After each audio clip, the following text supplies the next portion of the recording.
Moi, je m'appelle Philippe Gravet et en fait, ça fait 20 ans cette année que j'accompagne des dirigeants, alors à la fois dans leur communication, leur marketing et leur stratégie. Et pendant ces 20 ans, je me suis aperçu de quelque chose qui était... je m'intéressais beaucoup à l'humain, le chef d'entreprise, mais dans ce qu'il vit dans l'entreprise. Et j'ai repris 6 ans d'études en psychothérapie et aujourd'hui avec une discipline très spécifique qui est le coaching d'impact.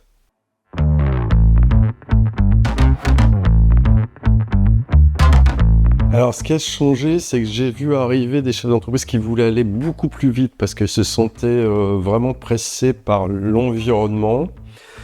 Et le paradoxe, c'est que moi, je leur disais, on va ralentir. À un moment donné, c'est tout simplement, ils subissent clairement leur environnement. En fait, les bonnes réponses, elles sont toujours en nous. Il faut prendre le temps d'aller le ressentir.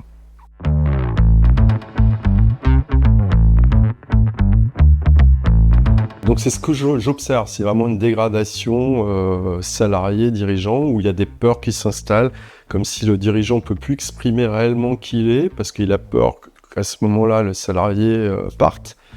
Donc on sent bien qu'il y a un travail à faire pour apaiser la relation entre salarié et dirigeant.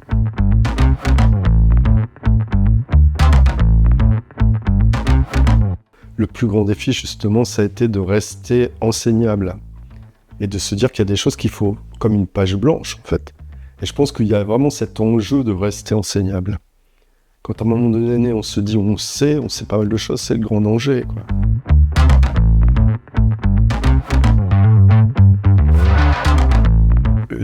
Quelque chose de très positif. Ça veut dire qu'en fait, on pourrait se dire que les gens seraient très absorbés par ce qui se passe, ne serait-ce qu'au niveau politique. Cette instabilité, c'était pas là ce matin. C'est-à-dire que il y avait beaucoup de choses très optimistes, du recul sur ce qu'on vit. Donc moi, ça fait du bien. Donc d'être dans un écosystème comme ça où on a ce recul.